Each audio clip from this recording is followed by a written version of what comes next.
नमस्कार दोस्तों, मैं Umesh Sharma chart analysis channel पे आपका हार्दिक स्वागत करता हूं। दोस्तों आज तुम्हारे भाई को 99,000 का लॉस हो चुका है और आप बोलेंगे भाई इतना बड़ा लॉस कैसे कर लिया। तो आज मैं आपको बताना चाहूंगा लॉस क्यों किया, क्या रीजन था जिसकी वजह से लॉस हुआ, और आज जो मैंने ट्रेड बनाया था क्या वो सही था या वो गलत था, उसके बारे में चर्चा करूंगा। और आज जो बड़ी गिरावट बाजार में देखने को मिली है उसके बारे में भी आपको रियलिटी बताऊंगा कि एक बड़ी जो गिरावट आई है उसका कारण क्या था। तो वीडियो काफी इंटरेस्टिंग है, शुरू से लेकर आखिर तक जरूर देखिएगा। चैनल को सब्सक्राइब नहीं करा है तो चैनल को सब्सक्राइब कर लीजिएगा। आप देख रहे होंगे यार ये बंदे को नुकसान हुआ है, हंस रहा है। भाई लॉस हो या प्रॉफिट हो, हंसते रहना चाहिए, लाइफ ही यही है। देखो रोने से कुछ नहीं होता। और देखो सबसे बड़ी बात क्या है, जो मैंने ट्रेड बनाया था ना तब वो मेरे लिए परफेक्ट ट्रेड था। मुझे लग रहा था आज ये होगा ही होगा, 45,200 बैंक निफ्टी जाएगी। बट चलो ठीक है भाई, निफ्टी में गिरावट आई तो बैंक निफ्टी भी नीचे आ गया, कोई बात नहीं। अब गिरावट क्या आई, क्या रीजन था, वो मैं डिटेल में बताऊंगा। बट वीडियो अगर आपने हमारे चैनल को सब्सक्राइब नहीं किया तो चैनल को पहले सब्सक्राइब कर लो। अब देखेंगे कि भाई आज निफ्टी की बात करें तो भाई 200 पॉइंट गिरी है निफ्टी, 200 पॉइंट। और आज मॉर्निंग में 50 पॉइंट गैप पॉजिटिव था। आज अच्छा खासा गैप अप खुला था बाजार, 50 पॉइंट आज पॉजिटिव खुला था। साथ साथ बैंक निफ्टी को भी देखें तो 100 पॉइंट पॉजिटिव था। बट अगर आपने एक चीज नोटिस करी है, क्या करी नहीं करी होगी मैं बता देता हूँ आपको, वो आप यहाँ पे आपको बताना चाहूँगा। इस तरीके से देखेंगे यहाँ से कि भाई जो निफ्टी में गिरावट आई है वो ऑलमोस्ट 200 पॉइंट की आई है। और अगर हम बैंक निफ्टी को देखेंगे तो बैंक निफ्टी 290 पॉइंट ही गिरा है, 300 पॉइंट मान के चलो। तो यार अगर 200 पॉइंट अगर निफ्टी गिरती है तो भाई बैंक निफ्टी को तो 400 500 600 पॉइंट तो गिरना ही चाहिए उसके कंपैरिजन में। भाई नहीं, बैंक निफ्टी में कोई खास गिरावट नहीं आई है। मेन जो गिरावट आई है वो किस में आई है, निफ्टी में। आप बोलेंगे क्यों आई है, बता देता हूँ। एक तो दोस्तों मंथली एक्सपायरी थी, चलो ठीक है, वो भी मैं ज़्यादा उसको वेटेज नहीं था। बट दूसरा जो सबसे बड़ा कारण था ना जो गिरावट का, वो ये था कि निफ्टी इंडेक्स में स्टॉक्स की एडजस्टमेंट करनी थी। निफ्टी 50 के जो स्टॉक्स होते हैं, निफ्टी 50 स्टॉक्स होते हैं ना निफ्टी के, जिससे मिलके इंडेक्स बनता है, तो उसकी एडजस्टमेंट करनी थी, जिसकी वजह से 10% राइज हो गया विक्स। उस वजह से निफ्टी में बड़ी गिरावट आई है, वैसे बहुत बड़ा कारण नहीं था। तो काफ़ी लोग सोचे कि भाई बाजार में गिरावट आई है, कुछ पैनिक आया हो, न्यूज़ है या नहीं है। विक्स बढ़ गया था, विक्स 10% बढ़ गया था। वो क्यों था, वो स्टॉक की एडजस्टमेंट इंडेक्स में करनी थी, सिर्फ ये रीजन था। अब मैं आपको रियलिटी बताऊं, ये लो जी SGX निफ्टी आपको दिखा देता हूं। ये लेटेस्ट SGX निफ्टी है और इसको मैंने ना आपके सामने रिफ्रेश कर दिया है। अगर आप देखेंगे तो 123 पॉइंट बढ़ चुका है। और लो देख लो कितना लगना है। आज का लो था जो मॉर्निंग में मिला था 19,503 का, अभी 123 पॉइंट बुलिश है, 644 का रेट चल रहा है। ठीक है, तो आप अगर मान के चलेंगे तो SGX में ऑलरेडी पीछे से निफ्टी बढ़ चुका है। तो मुझे ऐसा लग रहा है कि कल गैप अप हो सकता है। और आज का मैं अपना लॉस दिखा देता हूं, जो मतलब काफी लोग कह रहे थे कि भाई आज तो लॉस हुआ होगा। भाई बिल्कुल हुआ है, मैं मानता हूं 99,000 का लॉस हुआ है और अभी भी पोजीशन होल्ड करके बैठा हूं। आप बोलेंगे यार तू मतलब एवरेज प्राइस देखोगे 296 का, LTP कितना 173 का।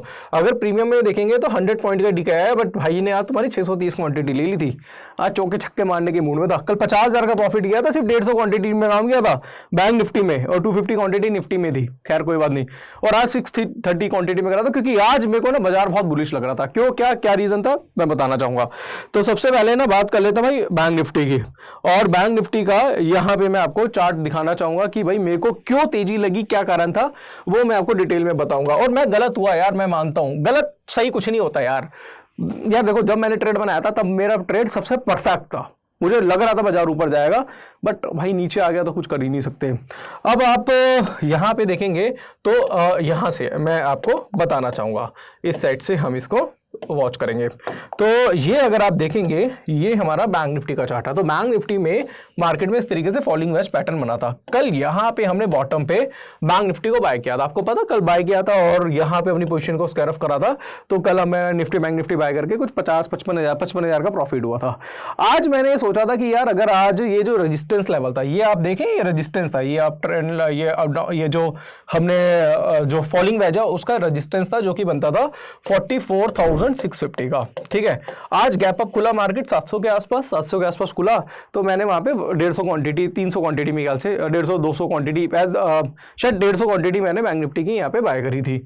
अब मैंने बाय करा, मैंने क्या करा भाई 500 का स्टॉप लॉस लगा दिया। अगर यार बाय करा है 700 के आसपास तो अगर 500 आएगा, 200 पॉइंट का स्टॉप लॉस कटता है, तो मैं वहां से क्या करूंगा, एग्जिट कर दूंगा पोजीशन।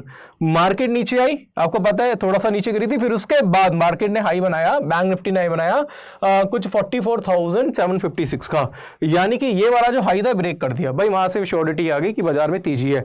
मैंने वहां से क्वांटिटी करके 630 क्वांटिटी कर दी यहाँ पे। भाई मैं यहाँ पे बिल्कुल ठीक था, मैं यहाँ पे बिल्कुल गलत नहीं था। एक्चुअल में मैं आपको बताना चाहूंगा होता क्या है।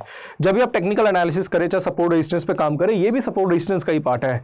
तो सपोर्ट रेजिस्टेंस जो बनते हैं या तो इस तरीके से बनेंगे, नॉर्मली अगर आप देखेंगे तो रेजिस्टेंस इस तरीके से देखने को मिलता है। तो यहाँ पे क्या होता है कि बाजार में ब्रेकआउट आता है, फिर बाजार नीचे जाता है, सेकंड टाइम पे जब बाजार निकलता है तो हम वहां पे बाय करते हैं। तो वहां पे आपको जब आप वहां जब बाय करेंगे तो मार्केट में तेजी आने के, यानी कि यहां से जो आपका जो प्रॉफिट आने के चांसेस है वो काफी हद तक बढ़ जाते हैं। वहां पे क्वांटिटी ऐड कर देते हैं। इसी तरीके से मैंने यहाँ पे देखा कि बैंक निफ्टी इस तरीके से काम कर रहा था, बाजार ने यहाँ पे ब्रेकआउट दिया, उसके बाद नीचे आया, सेकंड टाइम पे जब ब्रेकआउट दिया और यहाँ इसका हाई ब्रेक कर दिया, तो मैंने क्वांटिटी ऐड करी। भाई यहाँ पे मैं बिल्कुल सही था, मैं बिल्कुल बिल्कुल बिल्कुल बिल्कुल भी गलत नहीं था। ऐसा ही होता है। मैंने बाय कर लिया, मैंने कहा भाई ठीक है बाय कर लिया, बाजार धीरे धीरे धीरे धीरे मार्केट में गिरावट देखने को मिली। दूसरी बात अगर आप देखेंगे तो बैंक निफ्टी इतनी तेजी से नहीं गिरा, ऐसे गिरा है कंसोलिडेशन फेज में। तो मुझे यही लग रहा था कि यार ये निफ्टी की वजह से थोड़ा बहुत नीचे आ रहा है, इसलिए मैंने कोई स्टॉप लॉस नहीं लगाया। मैं स्टॉप लॉस लगाऊंगा, कट जाएगा, कोई बात नहीं, देखी जाएगी। और हालांकि स्टॉप लॉस लगाना चाहिए, बट मेरे को जो लग रहा था, मुझे लग रहा था कि भाई बाजार 44,100 200 के आसपास का स्टॉप लॉस ले सकते हैं, इससे ज्यादा बाजार नीचे नहीं जाएगा। अगर आप देखेंगे तो 44,300 के आसपास क्लोजिंग हुई है और निफ्टी बहुत ज्यादा गिर गया है। आप देख रहे हो, वो लग रहा था यार निफ्टी गिरा तो इस वजह से जबरदस्ती नीचे आ रहा है, कोई रीजन नहीं है। और आप देखोगे एसजीएक्स में निफ्टी बुलिश है। कल अगर ऐसा होता है कि अगर 100 पॉइंट 150 पॉइंट की तेजी निफ्टी में देखने को मिल जाती है, तो भाई वहाँ से बैंक निफ्टी भी भाई 300 पॉइंट बढ़ जाएगा, 300 पॉइंट बढ़ जाएगा। तो मेरा जो यहाँ पे अगर आप चेक करेंगे, जो मेरा प्रीमियम है वो भी मेरा कॉस्ट टू कॉस्ट ही आ जाएगा। तो ये लॉस भी है वो काफ़ी हद तक कवर हो जाएगा। 700 तक आता है अगर मैं यहाँ पे बैंक निफ्टी की बात करूँ, तो लॉस मेरा काफ़ी हद तक कवर हो जाएगा। और जो एक्सपायरी मैंने लिया वो आगे की एक्सपायरी लिया है। काफ़ी लोग क्या करते हैं, करंट एक्सपायरी पे काम करते हैं। भाई मत करा करो, थोड़ा सा टाइम दे के चला करो। मार्केट है यार, मार्केट का भरोसा नहीं है। आप सोचते हो कि भाई इसी एक्सपायरी पे काम करे, इसी एक्सपायरी पे जीरो टू हीरो बन जाए, मत करा करो, थोड़ा टाइम लेके चला करो। आप एक एक्सपायरी आगे पे करोगे तो आपको बस 5-6 दिन मिलेंगे, आप आराम से ट्रेड बना सकते हैं। तो भाई ये रीजन था, मैंने बैंक निफ्टी में काम किया, लॉस हुआ, कोई बात नहीं, एक्सेप्ट करता हूँ। कल 55,000 का प्रॉफिट हुआ था, आज लाख रुपए का नुकसान हो गया, मुझे कोई भी डर नहीं है। काफी लोग बोलेंगे स्टॉप लॉस लगा लेता, भाई लगा लेता, मैं लगाया भी था, 500 का कट गया। मैंने मेरे दिल में हुआ यार नहीं यार ये बाजार तेजी है, ओवरऑल बुलिश ही है बाजार, हो सकता है कल गैप अप खुल जाए। तो मैंने बाय पोजीशन बना के रखी हुई है, कैरी करी हुई है। और देखो मैं टेलीग्राम पे जो अपने ट्रेड डालता हूँ वो मैं खुद के लिए डालता हूँ। मैं लॉस देख सकता हूँ, हो सकता है आप ना देख पाए, तो मैं कोशिश करूंगा कि आप जो भी ट्रेड बनाए खुद पे स्टॉप लॉस लगा के रखिए। क्योंकि देखो ऐसा कि अगर आप स्टॉप लॉस नहीं लगाएंगे तो आपका पैसा जीरो भी हो सकता है। और मैंने कमाया हुआ है, मैंने 50,000 के 4 लाख करे थे, फिर 60-70,000 का नुकसान हुआ था, फिर 55,000 रुपये कमा लिया, और लाख रुपये 1.5 लाख चले भी गए ना, कोई दिक्कत नहीं, मार्केट से कमाया हुआ है, मैं रिकवर कर लूंगा। बट हाँ, अब ऐसा नहीं है कि बस पोजीशन बना के बिना स्टॉप लॉस के मैं छोड़ता हूँ, मैं हमेशा छोटा स्टॉप लॉस लेके चलता हूँ। बट इस बार मुझे लग रहा है कि शायद ये फेक गिरावट है और ये रिकवरी हो जाएगी, जो कि एसजीएक्स दिखा रहा है, बता रहा है। तो भाई ये एनालिसिस थी मेरी बैंक निफ्टी को लेके। अगर आप निफ्टी की बात करते हैं तो यार निफ्टी की एनालिसिस के बारे में अगर मैं बोलूँगा तो आज तो कोई एनालिसिस थी नहीं यार, आज तो न्यूज़ बेस्ड मार्केट था। ये जो एडजस्टमेंट की वजह से जो बाजार गिरा है बस वही था। और इसको मैं थोड़ा सा जूम करता हूँ, यहाँ पे निफ्टी का चार्ट देख लेते हैं। तो निफ्टी के बारे में थोड़ा सा बताना चाहूँगा। तो निफ्टी का मैं ये 15 मिनट का चार्ट यूज़ कर रहा हूँ। तो यार मैं रेजिस्टेंस प्लॉट किया था यहाँ पे, और मैं सोचा था कि रेजिस्टेंस के ऊपर बाजार में अच्छी खासी तेजी देखने को मिलेगी। बाजार गया भी यार निफ्टी इसके ऊपर, तो मैं दोनों तरफ से श्योर था, मतलब बैंक निफ्टी को लेके भी, बैंक निफ्टी को लेके भी बुलिश होगा यार। बस न्यूज़ की वजह से थोड़ा सा, न्यूज़ क्या बड़ी एडजस्टमेंट की वजह से बाजार में गिरावट आई है। अब आप थोड़ा सा देख लो भाई निफ्टी को भी कि निफ्टी का क्या लेवल है, किस तरीके से बाजार रिएक्ट कर सकता है। तो देखो आज जो गिरावट आई है वो फेक है। अगर आप देखोगे तो निफ्टी ऐसे गिरा है, राइट, और बैंक निफ्टी कैसे गिरा था, ऐसे ऐसे इस तरीके से गिरा था बाजार। तो अगर आप दोनों की मूवमेंट देखेंगे, ये बैंक निफ्टी है और ये निफ्टी है, दोनों की मूवमेंट में फर्क है। ये शार्प गिरावट आई थी, इसमें कोई खास शार्प गिरावट नहीं आई थी, कोशिश कर रहा था बैंक निफ्टी रिकवरी करने की। अगर आप स्टॉक्स देखेंगे, एक्सिस बैंक वगैरह देखेंगे तो बुलिश ही है, और बताया भी था आपको कि फ्लैग पैटर्न बना हुआ एक्सिस बैंक में। तो मुझे कहीं से भी गिरावट नहीं लग रही थी, बट थोड़ा सा निफ्टी की वजह से बाजार नीचे आया। अब देखो कल मुझे लग रहा है कि गैप अप होगा, और गैप अप होगा तो सीधा सीधा बाजार 19,700 के आसपास या 700 के ऊपर भी जा सकता है। 553 है 19,553 है। मैं यहाँ पे निफ्टी की बात कर रहा हूँ। कल हो सकता है कि 100 पॉइंट गैप अप खुलता है। अगर इस जिक्स को देखिए उसके हिसाब से मान के चले 650 पे ओपन होगा तो 700 भी ब्रेक करेगा, फिर 800 भी जाएगा, फिर 850 भी मुझे लग रहा है कि यहाँ से निफ्टी जा सकता है। तो बट आप एक रेजिस्टेंस मान के रखो, वो है 19,700। अगर 19,700 के ऊपर अगर जाता है बाजार तो भाई फिर आप बाइंग कर सकते हो, और फिर उसके बाद आप कैलकुलेट कर लेना 19,700 और ये लो बना है 19,500, तो वहां से टारगेट जो बनेगा वो बनेगा 19,900 के आसपास। 19,850 का टारगेट तो मैंने दिया हुआ है। ये भाई सिंपल एनालिसिस है जो मुझे अभी लग रही है, और बाजार में ज्यादा पैनिक होने की कोशिश मत करना, पैनिक मत होना, और अगर पैनिक होते हो, परेशानी होती हो तो एक एक लॉट से काम करो, ज्यादा क्वांटिटी में काम मत करना। हंसते रहो, मुस्कुराते रहो, लाइफ यही है। ट्रेडर के आजकल ट्रेडर्स के ज़्यादा बीपी हाई रहते हैं, तो भाई सेहत पहले, बाकी चीज़ें बाद में। भाई सेहत होगी तभी कुछ कर पाओगे, सेहत नहीं होगी तो कुछ नहीं कर पाओगे। आप वर्कआउट करो, आप पार्क में जाओ, आप एक्सरसाइज करो, आप योगा करो, आप मेडिटेशन करो, कुछ भी करो, बहुत ज़रूरी है। लाइफ बहुत ज़रूरी है भाई, ध्यान में रखो। काफ़ी आप ना ट्रेडर कम्युनिटी बड़ी सीरियस रहती है, और फन लविंग बनो यार, और ट्रेड करना है। अगर लग रहा है ना कि प्रेशर है, देखो अगर मेरे को लगता है ना कि यार मैं ज़्यादा ट्रेड कर रहा हूँ तो मैं क्वांटिटी कम कर देता हूँ।